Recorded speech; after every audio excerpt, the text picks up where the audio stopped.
Gila Indonesia, peringkat hanya angka, mainnya kelas Eropa, kelas King. Raja Asia baru nih, kelas Indonesia, waspada, waspada.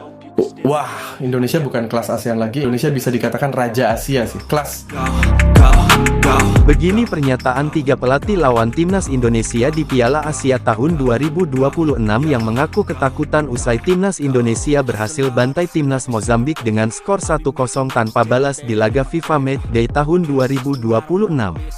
Kemenangan spektakuler Timnas Indonesia atas Mozambik dengan skor telak 1-0 itu dalam laga FIFA Matchday bukan sekadar hasil pertandingan biasa. Tim yang selama ini kerap dipandang sebelah mata kini menjelma menjadi ancaman serius bahkan sebelum Piala Asia tahun 2027 dimulai, di mana 3 pelatih besar yang akan menjadi lawan Indonesia di grup Piala Asia 2027, yakni pelatih Jepang yaitu Haji Memoriyasu, pelatih Qatar yaitu Julen Lopetegui, dan pelatih Thailand yaitu Anthony Hudson. Secara mengejutkan kompak memberikan pengakuan jujur, bukan sekadar pujian, tetapi juga rasa terkejut, kekhawatiran, bahkan ketakutan terhadap perkembangan pesat Timnas Indonesia. Di balik kebangkitan ini, sosok John Hartman menjadi pusat perhatian. Strategi, pendekatan dan pemahamannya terhadap karakter pemain Indonesia disebut sebagai kunci perubahan besar yang kini membuat Asia mulai waspada. Dari ketiga pelatih tersebut, pelatih Jepang yaitu Haji Memoriyasu menjadi sosok yang paling terbuka dalam mengakui kualitas Indonesia. Pelatih Jepang itu bahkan tak ragu menyebut bahwa level Timnas Indonesia sudah jauh melampaui Asia Tenggara. Menurutnya, permainan Indonesia saat menghancurkan Mozambik benar-benar mengejutkan. Bukan hanya dari sisi hasil, tetapi cara bermain yang begitu terstruktur, disiplin, dan efektif. Pelatih Jepang menyoroti bagaimana John Hartman mampu membangun sistem permainan yang hidup. Ia melihat Indonesia bermain dengan organisasi yang rapi, transisi cepat, serta pemahaman taktik yang tinggi dari setiap pemain. Dalam pengamatannya, John Hartman adalah pelatih yang sangat memahami sepak bola Indonesia. Bahkan lebih dalam dibandingkan pelatih-pelatih sebelumnya, yaitu Patrick Lewis.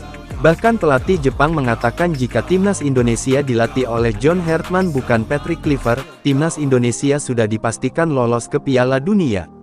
Ia juga menyebut bahwa pendekatan John Hartman mengingatkannya pada Sinteyong, namun dengan versi yang lebih matang dan efektif. Pernyataan paling mencolok dari pelatih Jepang adalah ketika ia mengatakan bahwa Indonesia kini berpotensi menjadi rival Jepang di Asia. Ia bahkan menyebut bahwa jika performa seperti ini terus berlanjut, Indonesia layak berbicara banyak di level Piala Dunia. Hal lain yang membuat pelatih Jepang benar-benar terkesan adalah kekuatan lini pertahanan Indonesia. Ia menilai trio Rizky Ridho, Elkan Baget, dan Justin Horner sebagai salah satu lini belakang paling solid di Asia saat ini. Khusus untuk Ole Romeni, pelatih Jepang memberikan pujian yang luar biasa. Ia menyamakan gaya bermain Ole Romeni dengan Kvaratskhelia. Bukan hanya tangguh dalam menyerang, tetapi juga memiliki naluri mencetak gol yang tajam. Terbukti dari gol cepat di menit ke-12 ke gawang Mozambik. Keseimbangan tim juga terlihat saat para bek naik membantu serangan. Peran gelandang Timnas Indonesia yaitu Ivar Jenner dan Joey Pelupesi menjadi kunci. Keduanya mampu menutup ruang dengan disiplin tinggi, memastikan pertahanan tetap aman meski dalam situasi menyerang. Selain lini belakang, lini depan Indonesia juga menjadi sorotan besar. Moriyasu mengaku terkejut melihat efektivitas serangan Garuda yang kini jauh lebih tajam dan terarah. Nama Ole Romeni dan Ragnar Oratmangun menjadi bukti bahwa Indonesia kini memiliki penyerang modern, tidak hanya mengandalkan skill individu, tetapi juga mampu menjalankan strategi tim dengan sempurna. Pergerakan tanpa bola, koordinasi antar lini, serta penyelesaian akhir yang klinis membuat Indonesia tampil sebagai tim yang komplit. Jika pelatih Jepang terkesan secara teknis, maka pelatih Qatar yaitu Julen Lopetegui lebih melihat ancaman dari sisi fakta dan pengalaman. Pelatih Qatar itu mengaku ketakutan karena timnya memiliki catatan buruk saat menghadapi Indonesia. Dalam beberapa kesempatan, Qatar selalu menelan kekalahan saat melawan Indonesia di ajang Piala Asia. Hal inilah yang membuat kemenangan Indonesia atas Mozambik menjadi sinyal bahaya. Dalam logika sederhana pelatih Qatar, jika Mozambik saja bisa dikalahkan Indonesia dengan skor tanpa balas, maka Qatar jelas berada dalam posisi yang tidak aman. Ia menilai Indonesia saat ini memiliki mental, taktik, dan efektivitas yang bisa menyulitkan tim manapun di Asia, termasuk Qatar. Sementara itu, pelatih Thailand, Anthony Hudson memberikan pernyataan yang paling pesimis. Pelatih Thailand tersebut bahkan secara terbuka mengakui bahwa timnya hampir tidak memiliki harapan di grup Piala Asia. Ia menyebut grup ini sebagai grup neraka dengan Indonesia dan Jepang sebagai dua kekuatan utama. Pelatih Thailand menilai Thailand tidak akan mampu bersaing, terutama jika melihat perbandingan performa melawan Mozambik. Thailand memiliki rekor buruk sementara Indonesia justru tampil dominan. Ia bahkan menyatakan bahwa peluang Thailand untuk lolos ke babak 16 besar sangat kecil. Satu-satunya harapan hanyalah mencoba mencuri poin. Meski itu pun diakuinya sangat sulit. Timnas Indonesia melanjutkan tren kemenangan dalam pertandingan melawan Timnas Mozambik. Skor Timnas Indonesia vs Mozambik 1-0. Timnas Indonesia kembali tampil pada uji coba internasional bertajuk Garuda Championship 2026 dengan menghadapi Timnas Mozambik. Duel Timnas Indonesia vs Mozambik digelar di Stadion Utama Gelora Bung Karno, Jakarta, Selasa tanggal 9 Juni tahun 2026. Indonesia menutup pertandingan dengan skor 1-0. Gol dicetak oleh Romeni pada menit ke-12 memaksimalkan umpan terobosan Ragnar Oratmangun. Ini menjadi kemenangan kedua Indonesia secara beruntun setelah sebelumnya juga menaklukkan Oman 3-0. Pada laga ini, Marcelino Ferdinand kembali menjadi starter. Ini menjadi pertama kalinya Marcelino kembali diturunkan sejak menit pertama usai kemenangan 1-0 atas Bahrain pada Maret tahun 2025. Skuad asuhan John Hartman bahkan hampir unggul cepat di menit kedua yang berawal dari sepak pojok Kevin Dix. Namun, bola hanya membentur tiang gawang dan kembali memantul ke lapangan. Skuad Garuda akhirnya benar-benar memimpin di menit ke-12. Umpan terobosan Ragnar Oratmangun berhasil dimaksimalkan oleh Romeni yang berlari menusuk ke kotak penalti. Ole sempat menggocek kiper Mozambik, Ivane Francisco, sebelum menceploskan bola ke gawang yang kosong. 1-0 Indonesia unggul. Indonesia semakin meningkatkan tempo seiring kepercayaan diri yang bertumbuh usai membobol gawang Mozambik. Menit ke-18 Indonesia sempat mencetak gol lagi dari sepak pojok Dix langsung. Bola mengenai tangan kiper sebelum masuk ke gawang Mozambik. Sayang, gol itu tak disahkan lantaran dianggap terjadi pelanggaran. Indonesia terus menciptakan peluang di babak pertama ini. Pada menit ke-21, giliran Marcelino Ferdinand yang hampir mencatatkan namanya di papan skor. Berawal dari kesalahan bek Mozambik, bola direbut oleh Romeni. Bola liar kemudian disambar oleh Marcelino. Sial, sepakannya berhasil diblok tepat di depan garis gawang.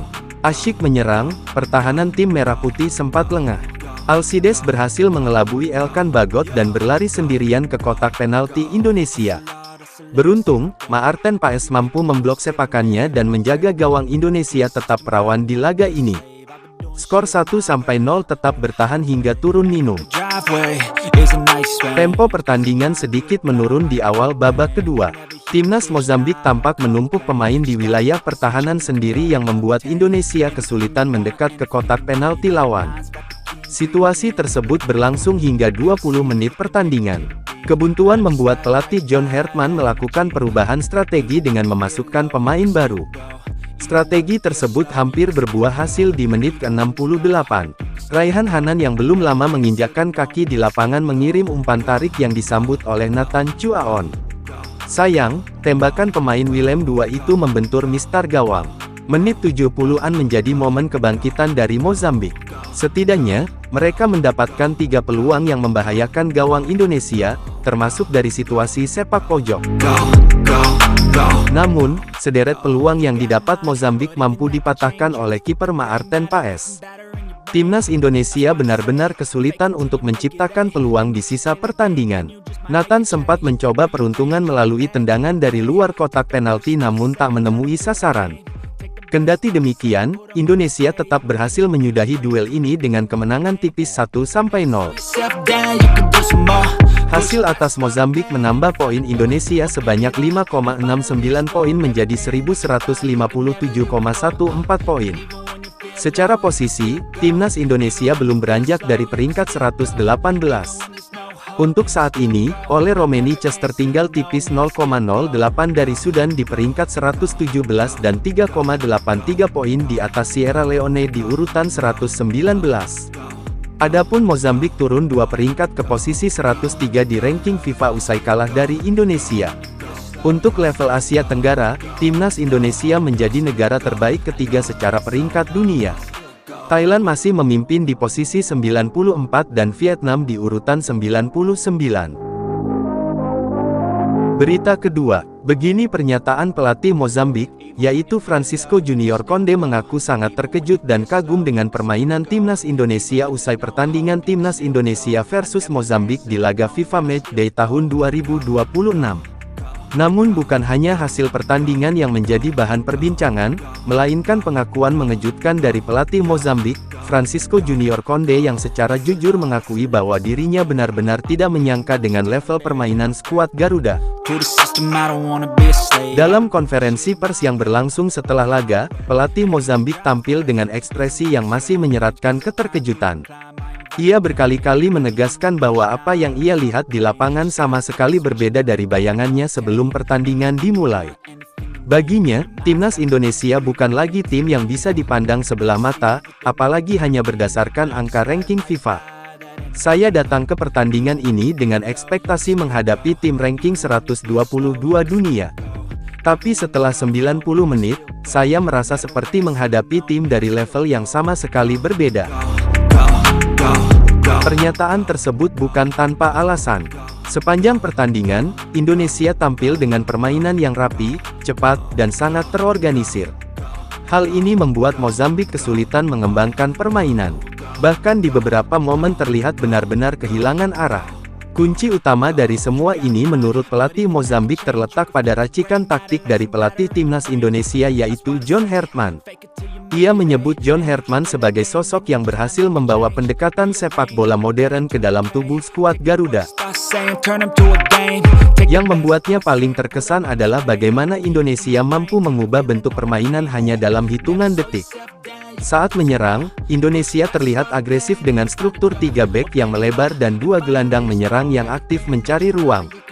Namun ketika kehilangan bola, seluruh tim langsung turun dan berubah menjadi blok pertahanan yang sangat rapat. Pelatih Mozambik mengakui bahwa perubahan ini sangat sulit dibaca oleh para pemainnya.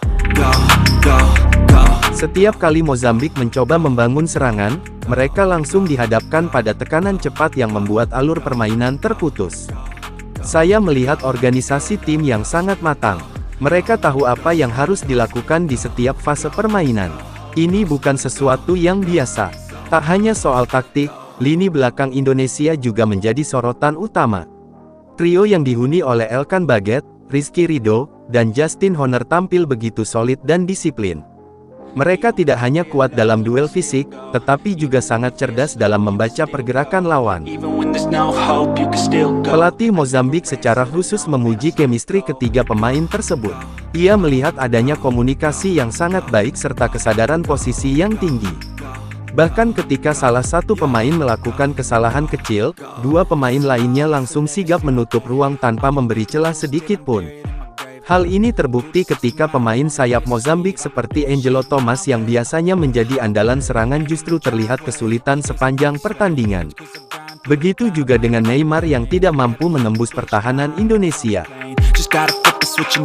Saya jarang melihat lini belakang dengan koordinasi seperti ini di level Asia. Mereka bermain seperti sudah bersama selama bertahun-tahun. Masuk ke lini tengah, kekaguman pelatih Mozambik semakin bertambah. Ia menilai bahwa sektor ini adalah jantung permainan Indonesia. Kombinasi Ivar Jenner, Nathan Choeon, Kevin Dick, dan Joey Pelupesi mampu menjalankan peran dengan sangat sempurna. Menurutnya, para gelandang Indonesia tidak hanya berfungsi sebagai pengatur serangan, tetapi juga memiliki kontribusi besar dalam pertahanan. Mereka mampu membaca situasi dengan cepat dan mengambil keputusan yang tepat. Salah satu momen yang membuat pelatih Mozambik benar-benar terkesan adalah ketika salah satu bek Indonesia maju membantu serangan dan secara otomatis gelandang turun mengisi posisi yang kosong. Transisi ini terjadi begitu mulus tanpa mengganggu keseimbangan tim. Itu menunjukkan bahwa mereka bermain sebagai satu sistem bukan individu. Semua pemain memahami perannya dengan sangat baik. Dari lini tengah, Indonesia kemudian membangun serangan dengan gaya permainan yang modern. Umpan-umpan pendek cepat, pergerakan tanpa bola, serta kombinasi 1-2 membuat Mozambik kesulitan mengantisipasi arah serangan. Bahkan beberapa kali pemain Mozambik terlihat terpancing keluar dari posisinya yang kemudian dimanfaatkan Indonesia untuk membuka ruang. Di lini depan, performa trio penyerang Indonesia juga tak luput dari pujian. Ragnar Oratmangun, Ole Romeni dan Mauro Zylstra tampil dengan penuh percaya diri dan keberanian. Pelatih Mozambik bahkan secara khusus menyoroti permainan Ole Romeni yang dinilainya sangat berbahaya. Kecepatan, teknik, serta kemampuan mengambil keputusan membuatnya menjadi ancaman konstan bagi pertahanan Mozambik. Bek Mozambik seperti Manuel Kambala beberapa kali dibuat kewalahan dalam duel langsung. Situasi ini semakin mempertegas dominasi Indonesia dalam pertandingan tersebut. Yang membuat semuanya terasa semakin luar biasa adalah fakta bahwa Indonesia tampil tanpa beberapa pemain kunci. Nama-nama seperti J.is, Kelvin Verdong, dan Miss Hilgers harus absen karena cedera. Namun, absennya mereka tidak mengurangi kualitas permainan tim secara keseluruhan. Pelatih Mozambik mengaku hal ini menjadi bukti nyata bahwa Indonesia memiliki kedalaman skuad yang sangat baik. Siapapun yang dimainkan tetap mampu menjalankan sistem dengan sempurna. Saya benar-benar tidak menyangka, biasanya ketika beberapa pemain inti absen, performa tim akan menurun. Tapi Indonesia justru tetap bermain di level yang sama. Pelatih Mozambik memberikan penilaian yang mungkin akan mengejutkan banyak pihak. Ia secara tegas menyebut bahwa timnas Indonesia sama sekali tidak pantas berada di peringkat 122 dunia. Jika mereka terus bermain seperti ini, saya yakin mereka harus berada di sekitar ranking 70 dunia, bahkan mungkin lebih tinggi.